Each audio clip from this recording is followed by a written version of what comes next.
الأنبياء والمرسلين قال الله تعالى وتبارك في القرآن المجيد والفرقان الحميد أما بعد أعوذ بالله من الشيطان الرجيم بسم الله الرحمن الرحيم إن الله وملائكته يصلون على النبي يا أيها الذين آمنوا صلوا عليه وسلموا تسليما اللهم صل على سيدنا ومولانا محمد وعلى آل محمد وبارك وسلم عليه الصلاة والسلام عليك يا سيدي يا رسول الله الصلاة والسلام عليك يا سيدي يا حبيب الله وعلى آلك وأصحابك يا سيدي يا محمد رسول الله صلی اللہ علیہ وسلم۔ اللہ خالق کائنات کی حمد و ثنا کے بعد اللہ کے پیارے امت کے سہارے دانائے ایوب حضرت محمد مصطفیٰ صلی اللہ علیہ وآلہ وسلم کی بارگاہ میں درود و پاک کا نذرانہ پیش کرنے کے بعد واجب الاحترام سامعین ذی وقار السلام علیکم ورحمۃ اللہ وبرکاتہ۔ محرم الحرام کا مہینہ شروع ہوتا ہے یکم محرم، حضرت عمر فاروق کی شہادت کا دن ہے۔ ایسا دن جس دن حضرت عمر فاروق رضی اللہ عنہ کی شہادت ہوئی۔ حضرت عمر فاروق وہ بندہ ہے جس کو اللہ کے نبی نے اللہ سے مانگا ہے۔ اللہ کے نبی نے اللہ سے دعا کی، اے اللہ عمر کے ذریعے اسلام کو غلبہ عطا فرما۔ حضرت عمر فاروق مراد رسول بھی ہیں۔ نبی پاک صلی اللہ علیہ وآلہ وسلم نے فرمایا ہے کہ میرے صحابہ اس طرح ہیں جس طرح ستارے ہیں، جس کی تم پیروی کرو گے تم راہ حق کی طرف جا رہے ہو۔ اور حضرت عمر فاروق وہ پہلا شخص ہے جس نے اسلامی سال سن ہجری کی ابتدا رکھی۔ حضرت عمر فاروق جنہوں نے جیلیں بنوائی، ہسپتالوں کا قیام کیا۔ حضرت عمر فاروق وہ پہلے شخص ہیں جنہوں نے شہروں میں قاضی بٹھائے انصاف کے لیے۔ اور انصاف اس طرح نہیں جس طرح آج ہم موجودہ دور میں دیکھ رہے ہیں، نعرے اسلام کے ہوتے ہیں اور ہمارے کام یورپی ایجنڈے کے مطابق ہوتے ہیں۔ حضرت عمر فاروق نے انصاف قائم کیا۔ یہ نہیں کہا، نعرے نہیں لگائے کہ انصاف کے نعرے لگائے اور کام نہیں کیا، انصاف قائم کیا ہے اور کام کر کے دکھایا ہے۔ اور آپ کی جو کابینہ تھی، جو گورنر تھے، وہ بھی آپ کے طریقہ کے مطابق کام چلاتے تھے۔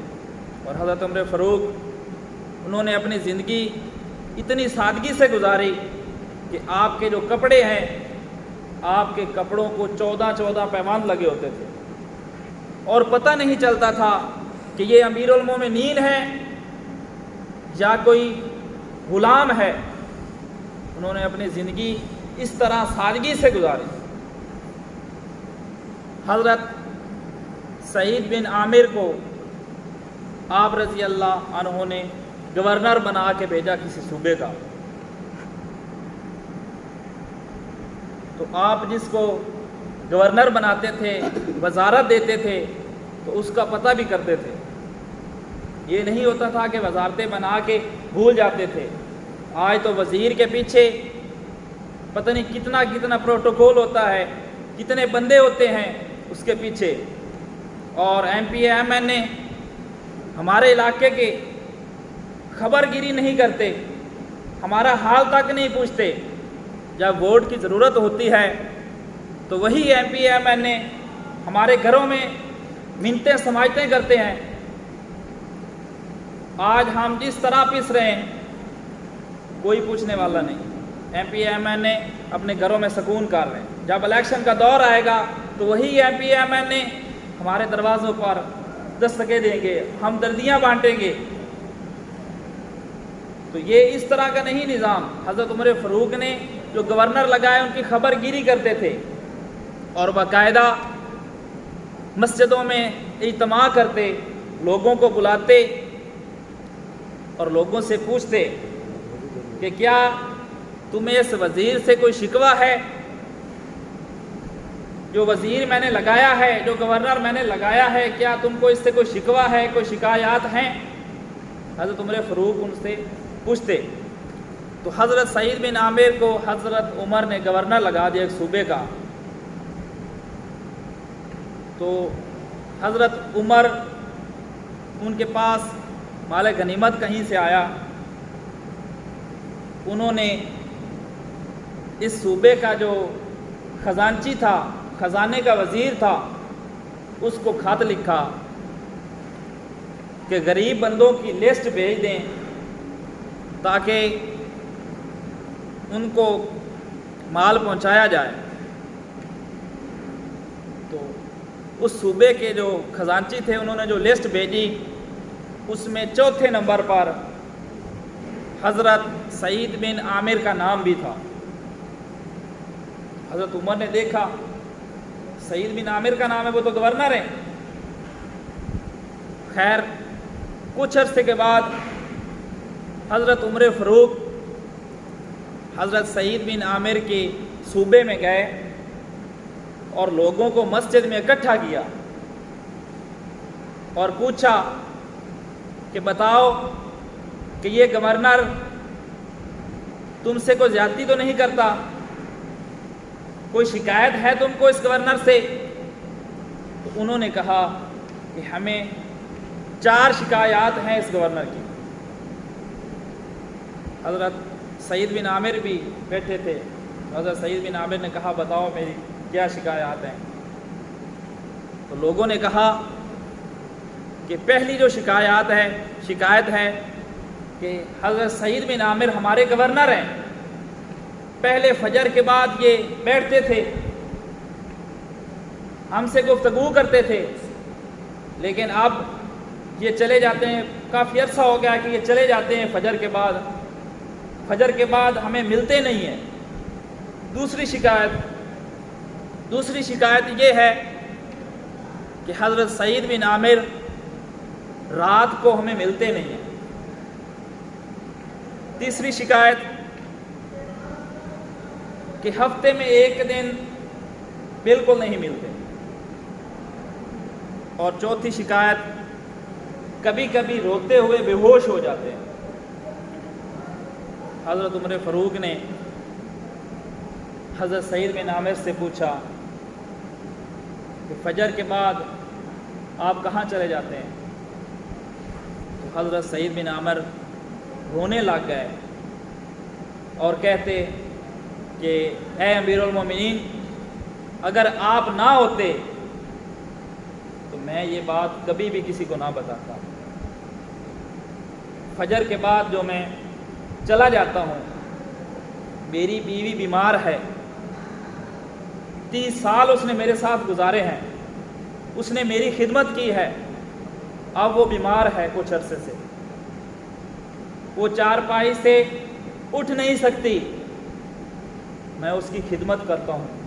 فجر کے بعد جب جاتا ہوں تو گھر میں جھاڑو دیتا ہوں، آٹا گوندتا ہوں، روٹی پکاتا ہوں اور اپنی بیوی کو کھلاتا ہوں، اس کی خدمت کرتا ہوں، اسی لیے فجر کے بعد میں چلا جاتا ہوں۔ دوسری چیز کہ رات کو نہیں ملتے آپ۔ حضرت سعید بن عامر نے کہا کہ 40 سال میری خطاؤں میں زندگی گزر گئی ہے، دن سارا مصروفیات میں ہوتا ہوں، سارے کام ہوتے ہیں، رات کو اپنے مالک کی عبادت کرتا ہوں، اس سے توبہ کرتا ہوں، معافی طلب کرتا ہوں کہ باری تعالیٰ مجھے معاف فرما۔ رات اس لیے میں ملتا نہیں ہوں۔ پھر تیسری شرط کہ ہفتے میں 1 دن آپ بالکل نہیں ملتے، اس وقت حضرت سعید بن عامر نے کہا کہ ہفتے میں ایک دن میں اس لیے نہیں ملتا کہ میرے پاس ایک ہی جوڑا ہے اور سردیوں کے دن ہیں، ایک ہی جوڑا میرے پاس ہے، اور وہ میں جوڑا جب خراب ہو جاتا ہے ہفتے بعد میں اسے دھوتا ہوں اور اپنی بیوی کے کپڑے خود پہن کے بیٹھتا ہوں، اور وہ جوڑا جو ہے میں اس کو دھوتا ہوں، اور جتنی دیر وہ خشک نہیں ہوتا میں اپنی بیوی کے کپڑے پہن کر بیٹھا رہتا ہوں۔ اس وجہ سے ہفتے میں ایک دن میں نہیں حاضر ہو سکتا۔ اور چوتھی چیز کہ آپ روتے روتے بے ہوش ہو جاتے ہیں۔ آپ رضی اللہ عنہ نے عرض کی کہ مجھے اللہ یاد آتا ہے، جب مجھے اپنے گناہوں کا ڈر محسوس ہوتا ہے، جب مجھے اللہ سے ڈر لگتا ہے تو میں روتا ہوں، اور روتے ہوئے مجھے پتہ نہیں چلتا میں بے ہوش ہو جاتا ہوں۔ تو یہ اس طرح حکمرانوں نے زندگی گزاری ہے، اس طرح زندگی نہیں گزاری کہ ہم عیش کر رہے ہیں حکمران اور رعایا کا پتہ ہی نہیں ہے۔ حضرت عمر فاروق نے اس طرح کی فوج تیار کی تھی، اس طرح کے بندے تیار کیے تھے جنہوں نے سادگی کے ساتھ، جس طرح حضرت عمر فاروق نے اپنی زندگی سادگی کے ساتھ گزاری اور امیر المومنین ہو کر اس طرح زندگی گزاری کہ جیسے کوئی خادم جا رہا ہے، کسی کو پتہ نہیں چلتا تھا کہ یہ خادم ہے یا مسلمانوں کا امیر المومنین ہے۔ تو ضرورت اس چیز کی ہے کہ آج ہم اپنی زندگی اس انداز میں گزاریں، سادگی کے ساتھ گزاریں کہ اللہ اور اللہ کا رسول ہم سے خوش ہو جائے۔ اللہ خالق کائنات سے دعا ہے کہ اللہ خالق کائنات ہمیں بھی زندگی حضرت عمر فاروق رضی اللہ عنہ کے اسوہ حسنہ کے مطابق گزارنے کی توفیق عطا فرمائے، اور اللہ تعالی ہمیں ایسے حکمران دے جو حضرت عمر فاروق کی طرح عدل کریں اور کھوکھلے نعرے نہ لگائیں، ان پر عمل بھی کریں۔ اللہ خالق کائنات میرے ٹوٹے پھوٹے الفاظ قبول فرمائے کہ محمد سے وفا تو نے تو ہم تیرے ہیں، یہ جہاں چیز